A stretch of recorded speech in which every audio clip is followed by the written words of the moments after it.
Good morning students. हमने example number 7 तक कर लिया था और आपको मैंने लॉग टेबल भी सिखा दिया था कैसे करना है। ठीक है, चलिए एग्जाम्पल नंबर 8 देखिए क्या है। Rahul deposited ₹20,000 in a bank for 2 years at 14% per annum compounded quarterly। Quarter के हिसाब से क्वार्टरली में क्या करते हैं, रेट को 4 से डिवाइड करते हैं और टाइम को 4 से मल्टीप्लाई करते हैं। Find the interest that he will get at the time of maturity. Compound interest निकालना है। चलिए देखिए क्या है। आपके पास प्रिंसिपल कितना है, ₹20,000। टाइम पीरियड कितना है, 2 ईयर्स है। तो क्या कर देंगे, 2 इंटू 4 8 क्वार्टर्स हो जाएंगे। उसके बाद आपके पास रेट ऑफ इंटरेस्ट कितना है, 14%। क्या करेंगे, हम इसको 4 से डिवाइड कर देंगे तो क्या आ जाएगा, 3.5% पर क्वार्टर या क्वार्टरली, एक ही बात है। चलो फॉर्मूला लगाओ। अमाउंट का फॉर्मूला क्या होता है, P into 1 plus r upon t, r upon 100 power t. चलिए यहाँ से क्या आ जाएगा, अगेन कैलकुलेशन क्या है, लेंथी है तो हम क्या करेंगे, लॉग ले लेंगे दोनों तरफ। लॉग लेते ही क्या हो जाएगा, ये मैं डायरेक्ट कर रही हूँ, आपको ऑलरेडी बता चुकी हूँ। लॉग एम इंटू एन क्या होता है, log m plus log n, and log m power n क्या हो जाता है।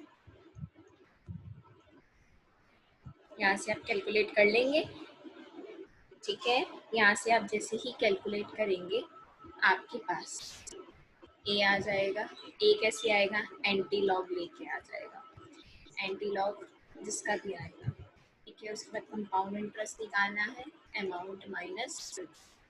अब हर कैलकुलेशन पार्ट आप करेंगे, मैं आपको बेसिक बता चुकी हूँ, लॉग कैसे करना है, बेस आपका बन चुका होगा आई होप अब तक। तो आप इस क्वेश्चन को आगे कंप्लीटली सॉल्व करेंगे। आगे चलते हैं नेक्स्ट क्वेश्चन पे।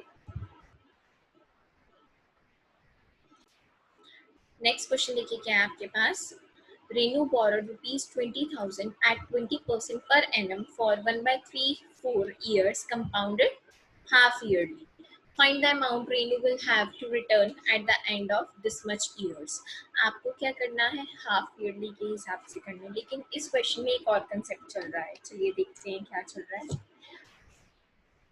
देखो क्या है आपके पास, पी क्या है आपके पास, 20,000 है। टाइम पीरियड देखिए कितना है आपके पास, यही है। इसको कैलकुलेट करोगे तो क्या आ जाएगा,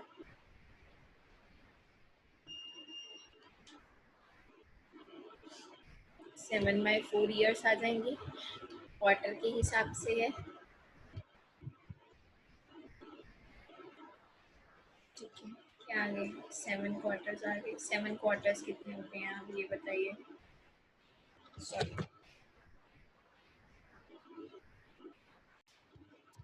चलिए देखिए, मैंने इसको क्वार्टरली के हिसाब से करना स्टार्ट कर दिया था, बट हाफ ईयरली मेंशन है। Sorry, I am repeating this question again. देखो क्या है, पी आपको ये दिया हुआ है, टाइम पीरियड क्या दिया हुआ है, 1/3/4 ईयर्स। इसका मतलब क्या होता है, इसका मतलब होता है एक ईयर तो कंप्लीट है और दूसरे साल का 3/4 है। 3/4 मतलब 1.5 हिस्सा हो गया एक साल का। तो ये देखो क्या हो गया, 1 ईयर कंप्लीट मतलब 12 मंथ्स हो गए।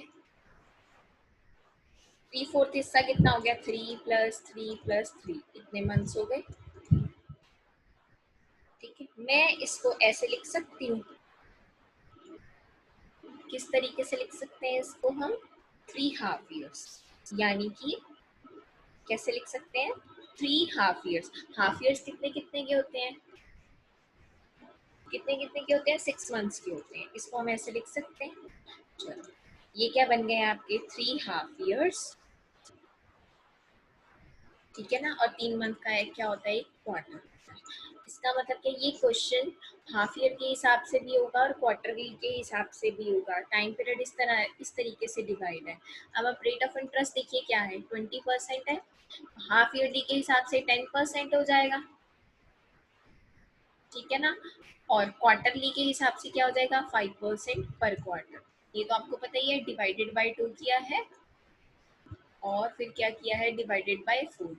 अब अमाउंट कैसे निकलेगा, दो रेट ऑफ इंटरेस्ट हो गए ना, अमाउंट कैसे निकलेगा आपके पास, 1 plus R1 upon 100 power T, half year के हिसाब से ले लेते हैं, T1 ले लेते हैं, और इसमें क्वार्टर के हिसाब से ले लेते हैं। ठीक है, चलिए ये हो जाएगा 20,000, 1 प्लस R1 हाफ ईयर के हिसाब से देख रही हूँ, तो हाफ ईयर कितने हैं, 3 है, यहाँ पे क्या आ जाएगा, 3 आ जाएगा। और अगर ये क्वार्टर के हिसाब से कर रही हूँ तो कितने क्वार्टर्स हैं, एक ही क्वार्टर है। अब इसको आगे सॉल्व कैसे करेंगे, ये देखिए मैं आपको बता रही हूँ इसको सॉल्व कैसे करेंगे। देखो यहाँ से आप एलसीएम ले लो, ये कैंसिल हो जाएगा, क्या आ जाएगा आपके पास, 20 आ जाएगा। तो आपके पास बचेगा क्या, देखो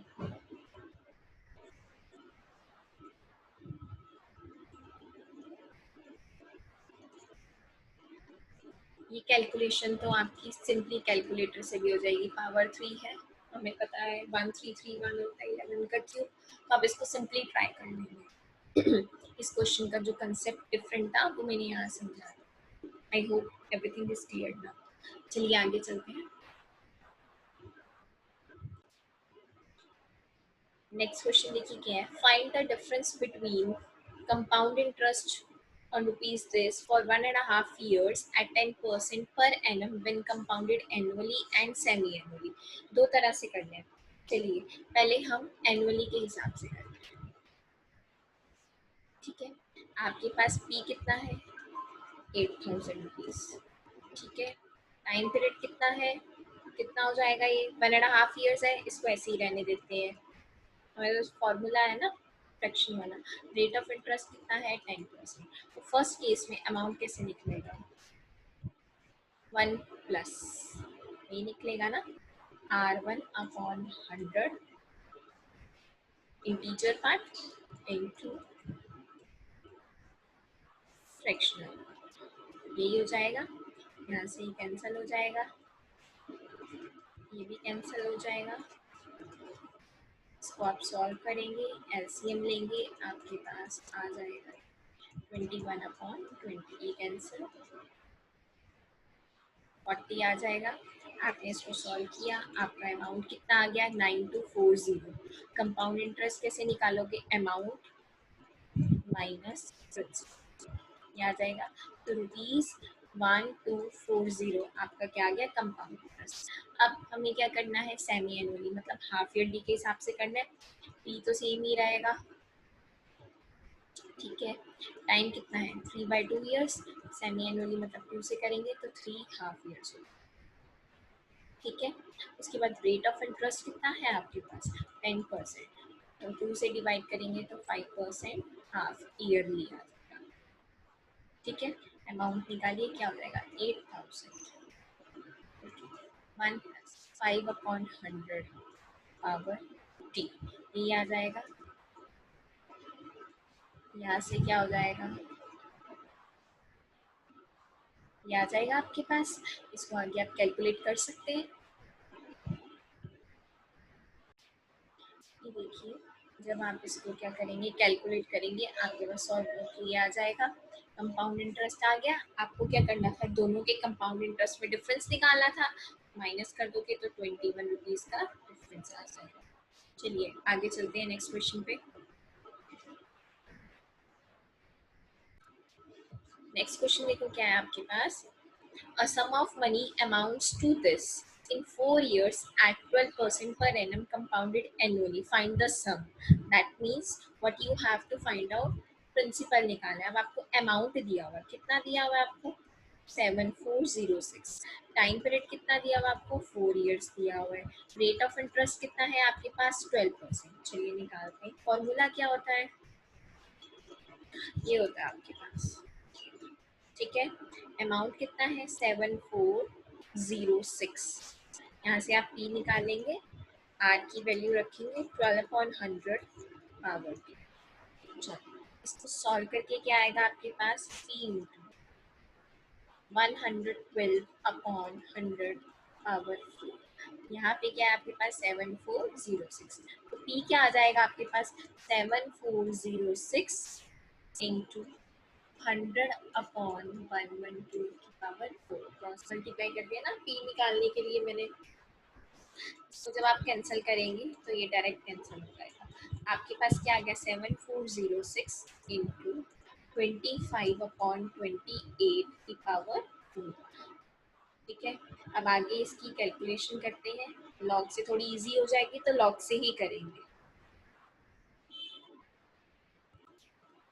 देखो क्या करेंगे, इसको सॉल्व करने के लिए दोनों तरफ लॉग लेंगे, तो लॉग पी हो जाएगा।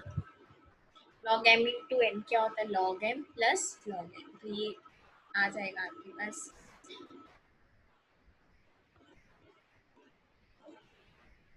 ये हो जाएगा। अब इसमें तीनों रूल्स यूज होंगे आपके,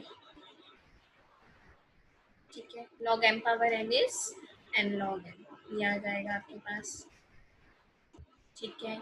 उसके बाद क्या होगा आपके पास, log m upon n is log m minus log n, ठीक है। इसको तो आप कैलकुलेट कर सकते हैं। इसका लॉग कैसे कैलकुलेट करोगे, 74 का 0 पे चेक करेंगे, फिर 6 पे मीन डिफरेंस। आंसर में जो भी आएगा वो क्या आएगा, 3 पॉइंट समथिंग आएगा। इसका कैसे चेक करोगे, log 25, तो 25 को कैसे लिख सकते हैं हम, 25.00, तो डायरेक्ट log 25 का 0 पे चेक करोगे। डेसिमल से पहले 2 डिजिट है तो इसकी वैल्यू क्या आएगी, 4 इंटू 1 पॉइंट समथिंग आएगी। सेम इसी में ही 1 पॉइंट समथिंग आएगी। आप इसको कैलकुलेट करेंगे, उसके बाद देखो कैलकुलेट करेंगे तो आपके पास ये आ जाएगा। मुझे पी की वैल्यू चाहिए, तो लॉग जो है एंटी लॉग में कन्वर्ट हो जाएगा। एंटी लॉग इसका कैसे कैलकुलेट करेंगे, हम 67 का 2 पे देखेंगे, 4 पे मीन डिफरेंस ऐड कर देंगे, ठीक है। और उसके बाद क्या है आपके पास, डेसिमल से पहले वैल्यू कितनी है, 3 है, तो 3 प्लस 1 क्या हो जाएगा, 4, यानी कि 4 डिजिट छोड़ के फिर हम क्या लगाएंगे, decimal. This will be your answer. आगे चलते हैं।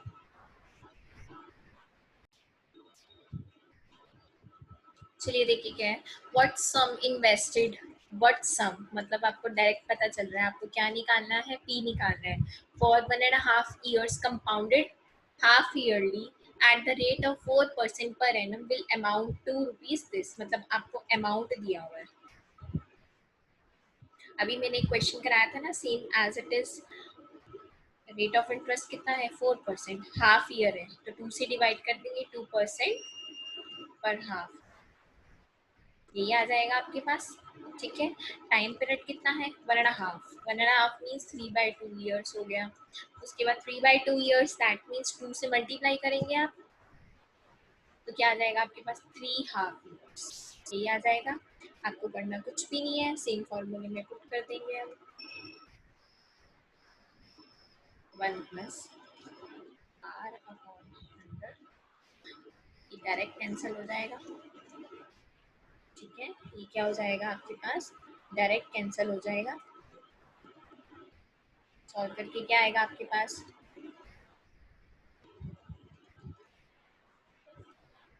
एलसीएम ले लेंगे ना, ये आ जाएगा।